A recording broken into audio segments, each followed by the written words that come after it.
நோற்று சுபகர்க்கும் புகுகின்ற அம்மனாய் மாற்றமும் தாரோ வாசல் திறவாதார் நாற்ற துழாய் முடி நாராயணன் நம்மால் நாற்ற துழாய் முடியும் நாராயண நம்மால் போற்ற பறை தரும் புண்ணியனால் பண்டோரு நாள் கூற்றத்தின் வாய் வீழ்ந்த கும்பகர்ணனும் கூற்றத்தின் வாய் வீழ்ந்த கும்பகர்ணனும் தோற்றும் புனகே பெருந்துயில்தான் தந்தானோ ஆற்ற அனந்தல் உடையாய் அருங்கலமே ஆற்ற அனந்தல் உடையாய் அருங்கலமே தேற்றமாய் வந்து திருவேலோரெம்பாவாய் நோற்று சுவர்க்கம். அனைவருக்கும் நமஸ்காரம். திருப்பாவை பாசுரம் 10 நோற்று சுவர்க்கம். முன்பே சொல்லியிருந்தோம், இந்த பாவை நோன்பு மேற்கொள்ளக்கூடிய ஆயர்குல பெண்கள்லாம் எல்கேஜி பசங்க மாதிரி. அவளுக்கு இது புதுமை. தன்னுடைய கம்ஃபர்டபிள் தான் இருக்கக்கூடிய ஒரு அழகான ஒரு நிலையிலிருந்து ஒரு கடினமான பயிற்சிக்காக வெளியில் வரா. அப்படி வரக்கூடிய அந்த பிள்ளைகளை பக்குவமாகத்தான் நடத்த வேண்டும். அவள் முதல் நாள்லேருந்தே ஒரு கண்டிஷனாகவோ இல்லை ஒரு சீரியஸ் ஒரு அட்டெம்ப்ட் எடுத்தோ வரப்போகிறது கிடையாது. அவர்கள் குழந்தைகள் மாதிரி. எவ்வாறு குழந்தைகளானது ஒரு பள்ளியில் சேர்த்தவுடன் அந்த குழந்தைகள் உடனே ரெகுலராக நான் போகிறேன்ற சொல்லாது. ஒவ்வொரு நாளும் அடம் பிடிக்கும், வேறு ஏதாவது கேட்கும், எனக்கு இது வாங்கி தரியான்னு சொல்லிட்டு நம்மக்கிட்ட டிமாண்ட் பண்ணும். அப்படிப்பட்ட குழந்தைகளையும் அரவணைத்து செல்வது தான் ஒரு ஆசிரியரின் கடமை. அந்த குழந்தைகளின்பால் வெறுப்பு காட்டாமல், என்ன நீ ஏதாவது கேட்டுகிட்டே இருக்க, கிளாஸ்க்கு வரணும்னா வரணும், ஒழுங்காக படிக்கணும், அப்போ தான் நீ முன்னேறுவேன்னு சொல்லாமல் அந்த குழந்தைகளோடு குழந்தைகளாக இணைந்து அந்த குழந்தைகளின் மனநிலையை புரிந்து கொண்டு அந்த குழந்தைகளின் தேவைகளை பூர்த்தி செய்து அந்த குழந்தைகளை நம் வழிக்கு கொண்டு வரணும். இது வாழ்க்கை கல்வி. ஆண்டாள் நம்ம அத்தனை பேருக்குமே சொல்கிறா. இன்றைய தேதியில் நாம் உத்தியோகத்தினாலோ அந்தஸ்தினாலோ பணத்தினாலோ ஓரளவாது நமக்கு திருப்தியான வகையில் உயர்ந்திருப்போம்.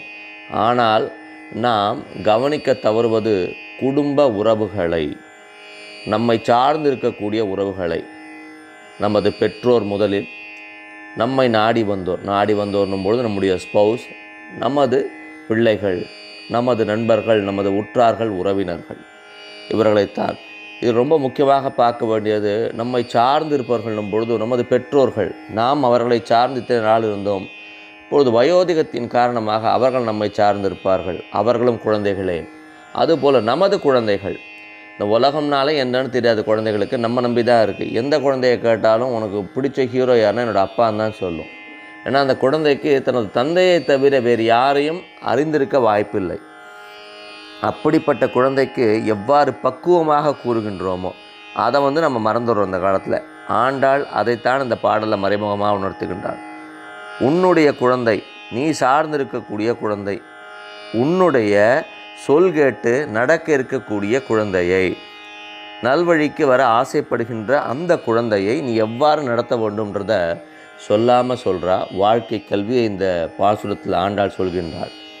என்ன சொல்கின்றாள்னா, முற்பிறவியில் செய்த பயனாக, முற்பிறவியில் பயன் செஞ்சிருந்தால்தான், முற்பிறவியில் புண்ணியம் செய்திருந்தால்தான் இந்த பிறவியில் பாவை நோன்பு மேற்கொள்ள வேண்டும் என்ற எண்ணம் வந்திருக்குமா. அப்போ நம்ம எல்லாருமே முற்பிறவியில் ஒரு புண்ணியம் செஞ்சுருக்கோம். எப்படி சொல்கிறோம்னா, இந்த ஆண்டாளோட திருப்பாவையை பற்றி நம்மளுக்கு ஓரளவுக்காவது தெரிஞ்சிருக்கு. கரெக்டாக ஆண்டாள் பாடியது திருப்பாவைன்னு தெரிஞ்சிருக்கு. அந்த திருப்பாவைகளில் பாசுரங்கள் இருக்குன்றது தெரிஞ்சிருக்கு. அந்த பாசுரங்களை நாம் சொல்ல வேண்டும் அல்லது சொல்ல கேட்க வேண்டும் என்ற ஒரு ஆவல் நமக்கு இருந்திருக்கிறது. அப்போ நம்ம எல்லாருமே என்ன பண்ணியிருக்கோம்? முற்பிறவியில் ஏதோ ஒரு புண்ணியம் செய்திருக்கிறோம். நாம் இக்காலத்தில் மேற்கொள்ளும் பாவை நோன்பு என்னவென்றால், இந்த திருப்பாவையை அனுசந்தித்து கேட்டு ரசித்து அதன் கருத்தை உள்வாங்கினாலும் வாங்காவிட்டாலும் அதன் மையப்பொருள் பகவானை பற்றி அறிந்து கொள்ளு, பகவானின் நாமத்தை நாம் சொல்லுவதே நாம் மேற்கொள்ளக்கூடிய பாவை நோன்பாகும். இந்த ஜீவாத்மா மேற்கொள்ளக்கூடிய பாவை நோன்பு என்பது வேறொன்றும் இல்லை, பகவன் நாமஸ்மரணை. இந்த பாடலில் ஆண்டாள் இன்னொரு வித்தியாசமான விஷயத்தை கை கொண்டிருக்கா. எப்படின்னா, இப்போது ஒரு டீச்சர் இருக்கா. அந்த டீச்சர் குழந்தைகள் அழும்போதோ இல்லை சிணுங்கும் பொழுதோ அதை வழிக்கு கொண்டு வரத்துக்கு சில ஜோக்ஸ் சொல்லுவாள். என்ன நீ சிரிக்கிச்சே உன் வாய் காது வரைக்கும் போடுது, உன்னை பார்த்தா அழகான ரேபிட் மாதிரி இருக்குது. அதுபோல் குழந்தைகளை உருவகப்படுத்தி அந்த குழந்தைகளுக்கு பிடித்த விஷயங்களை சொல்வாள். ஆண்டாள் இங்கே கைக்கொள்வது அப்பையும் பார்த்திங்கன்னா புராணத்திலிருந்து ஒரு எடுத்துக்காட்டு. நீ உறங்குவதை பார்த்தால் கும்பகர்ணன் ஞாபகம் வருகிறதுன்னு சொல்கிறார். கும்பகர்ணனானவன் ராமாயணம் சம்பந்தப்பட்டவன். பகவான் ராமனின் கையால் மரணம் பெற்று அமர வாழ்வை பெற்றவன். முன்பே சொல்லியிருந்தபடி ஆண்டாள் ஒவ்வொரு இடத்திலும் ஒவ்வொரு சமயத்திலும் ஒவ்வொரு பொருளிலும் அந்த பரமாத்மாவின் நினைவூட்டலையே தனது தோழிகளான அந்த ஆயர்குல பெண்களுக்கு எடுத்துரைக்கின்றாள். ஒவ்வொரு விஷயத்துலையுமே பகவானை பற்றி சொல்கிறது. ஸோ இப்போ அந்த ஆயர்குல பெண் உறங்கி கொண்டிருக்கும் அந்த ஆயர்குல பெண்ணை கிண்டல் பண்ணும்போது கூட முதல்ல என்ன சொல்கிறா, நீ முற்பிறவியில் செய்த பயனாக இந்த பிறவியில் பாவை நோன்பு இருக்க வேண்டும் என்ற ஆவல் உனக்கு வந்திருக்கின்றது. அதை மேற்கொள்ளக்கூடிய யோகியதை உனக்கு கிடைச்சிருக்கு. இது முதல்.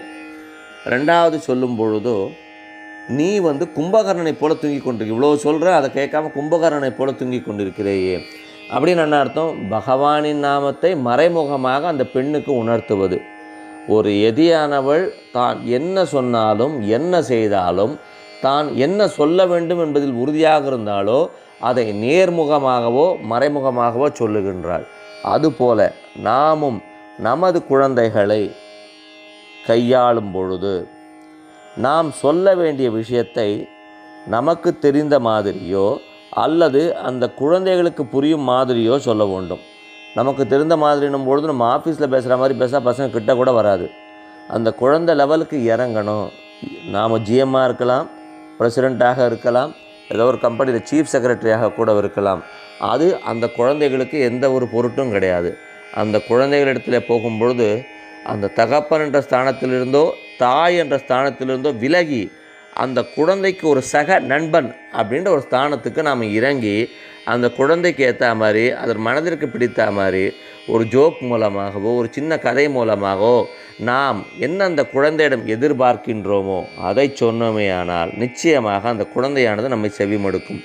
எவ்வாறு ஆண்டாளானவள் மிகுந்த ஞானம் நிரம்பிய ஒரு குருவாக இருப்பினும் ஒன்றுமறியாத அந்த ஆயர்குல பெண்களை தனது தோழிகளாக்கி கொண்டு அந்த தோழிகளின் பொருட்டு சிறு சிறு ஹாஸ்யங்கள் நகைச்சுவைகளை சொல்லி அந்த தோழிகள் செய்யும் தவறையும் ஒரு விளையாட்டாக குறிப்பிட்டு தான் சொல்ல வந்த அந்த பகவானின் திருநாமத்தின் மகிமையை, பகவானின் லீலைகளின் மகிமையை அதை கூட உதாரணமாக அந்த பெண்களுக்கு எடுத்துரைக்கின்றார்களோ அதுபோல பெற்றோர்களாகிய நாம், மகன்களாகிய மகள்களாகிய நாம், சகோதரர்களாகிய நாம், நம்மை சார்ந்திருக்கக்கூடிய உறவுகளிடத்திலே நம்முடைய தனிப்பெரும் அந்த தகுதியினை காட்டாமல் அவர்கள் தகுதியின் பொருட்டு, அவர்கள் யோகியதாம்சத்தின் பொருட்டு அவர்கள் வழி சென்று அவர்கள் பால் இறங்கி அவர்களுக்கு நாம் கூற விரும்புவற்றை அவர்கள் வழியில் கூறினோமையானால் நிச்சயமாக அவர்கள் நமதை செவி மடுப்பார்கள். ஸோ வாழ்க்கைக்கு தேவையான ஒரு அற்புதமான பாடலை, இந்த அற்புதமான கருத்தை இந்த பாசுரத்தின் மூலம் ஆண்டாள் நமக்கு விளக்குகின்றாள். நன்றி மற்றும் வணக்கங்களுடன் கூரம் திருவாழி சுந்தரம் முகுந்த ராமானுஜதாசன்.